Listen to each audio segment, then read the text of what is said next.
छत्तीसगढ़ की 20 और मिजोरम की सभी 40 सीटों पर सुबह से ही वोटिंग जारी है। 2024 के लोकसभा चुनाव से पहले इसे आप विधानसभा चुनावों को काफी अहम मानिए, इसे सत्ता का सेमीफाइनल माना जा सकता है। छत्तीसगढ़ में पहला चरण आज है, जबकि दूसरे चरण में 17 नवंबर को 2 चरणों में वोट डाले जाएंगे। छत्तीसगढ़ में आज जिन सीटों पर मतदान हो रहे हैं उनमें से ज्यादातर सीटें जो हैं वो नक्सल प्रभावित इलाके हैं। छत्तीसगढ़ में जारी पहले चरण के मतदान पर सभी की निगाहें टिकी हुई हैं। छत्तीसगढ़ की 20 सीटों पर मतदान जारी है और इसीलिए सारे इंतजाम यहाँ पर किए गए थे। 2 घंटे के अगर हम इन आंकड़ों को देखें तो 2 घंटे में भानु प्रतापपुर में करीब 16.90% मतदान जो है वो 2 घंटे में हुए हैं। तो फिलहाल कांकेर में जबरदस्त वोटिंग अभी दिख रही है, करीब ऐसे ही 16% मतदान यहां पर भी कांकेर में भी हुए। तो ये 2 घंटे के जब से मतदान चल रहा है मिजोरम और छत्तीसगढ़ में, महत्वपूर्ण ये लोकसभा चुनाव से पहले, क्योंकि ऐसे में जो दम दिखाने की हर पार्टी कोशिश कर रही है, किसमें कितना है दम, ये होगा साफ जब आएंगे इसके नतीजे। लेकिन आज है जनता का दिन, आज जनता उतरकर मतदान कर रही है। जनता तक के दिल में क्या है ये बताने के लिए जनता तैयार है और मतदान केंद्रों पर पहुंच रही है। और ये जो परसेंटेज है वो आपको दिखा रहे हैं और बता रहे हैं कि कितना जोश लोगों में है इस बार के इस चुनाव में।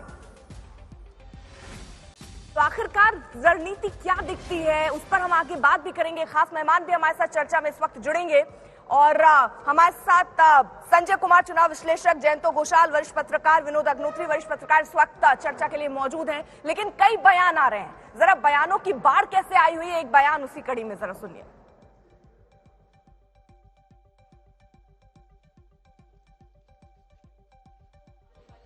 हमारे साथ जुड़ रहे हैं farmer Chhattisgarh CM, 3 time the longest serving CM Chhattisgarh के डॉक्टर रमन सिंह जी। सर, आपका बहुत बहुत स्वागत है आज तक पर।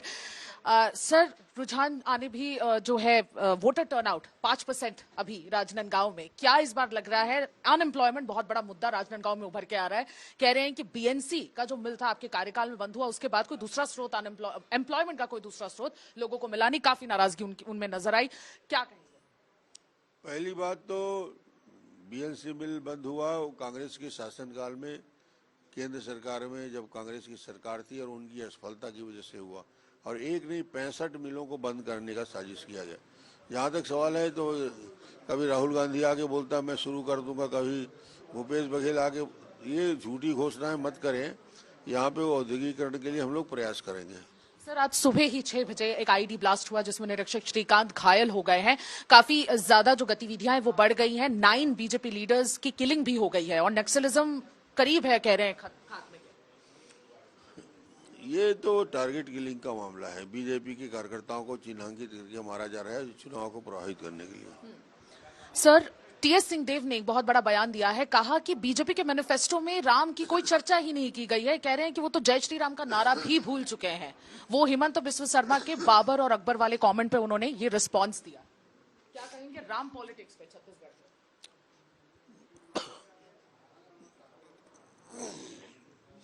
घोषणा पत्र में कोई राम का जिक्र करने की जरूरत नहीं। जब दिल में राम हो तो फिर अलग से कागज में लिखने की जरूरत नहीं होती। और राम मंदिर का निर्माण पूरा अंतिम चरण में है, जनवरी में होने वाला है, उनको चिंता करने की जरूरत नहीं।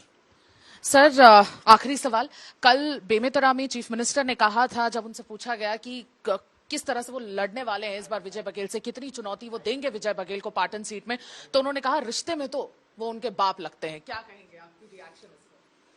अब उसके पास आत्मविश्वास पूरी तरीके से डगमगा गया है।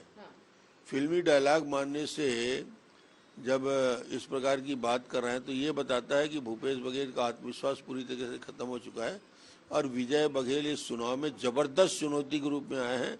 और ये मैं मान के चलता हूं कि भूपेश बघेल चुनाव हारेगा। सर, ईडी के लगातार रेवलेशंस हो रहे हैं। शुभम सोनी का जो वीडियो आया है, जो उसने ईडी को भी भेजा है रिटन कंप्लेन के साथ, बहुत सारे रेवलेशंस आ रहे हैं जिसमें बहुत ही एक्सप्लोसिव रेवलेशंस ये करते हुए नजर आ रहे हैं कि उन्होंने 508 करोड़ रुपए भूपेश बघेल को दिए। ऐसा शुभम सोनी का कहना है, ईडी को वो बता रहे हैं। भूपेश बघेल चाहते हैं कि वो 509 करोड़ के साथ उनका पैसा लेते हुए फोटो आए। भूपेश जी यही चाहते हैं कि उनका फोटो ऐसे आए जिसमें 509 करोड़ शुभम सोनी उसको दे रहा हो और यही प्रमाण पत्र चाहते हो। अरे जब शुभम सोनी खुद बोल रहा है, जो महादेव वेब का डायरेक्टर है, कि मैंने दिया है, इससे बड़ा प्रमाण हिंदुस्तान के किसी न्यायालय के लिए और कहाँ होगा? बयान दे दिया उसने। भ्रष्टाचार के इससे ज्यादा पुख्ता और प्रमाणित मामला कहीं नहीं मिलेगा आपको। सर, और ये भी कहा कि अब बीजेपी घबराई हुई है, इसलिए मोदी अस्त्र निकल गया है, ईडी बना मोदी अस्त्र। आत्मविश्वास किसका गड़बड़ाया है? पिछले 4-5 दिनों से टीवी में एक एक चेहरा दिख रहा है, मालूम होता है।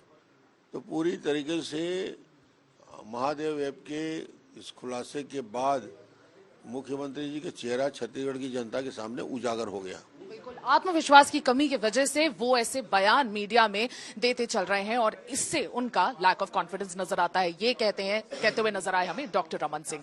मैं सुमी राजपुन, वीडियो जर्नलिस्ट राघवेंद्र पांडे के साथ छत्तीसगढ़ से आज तक।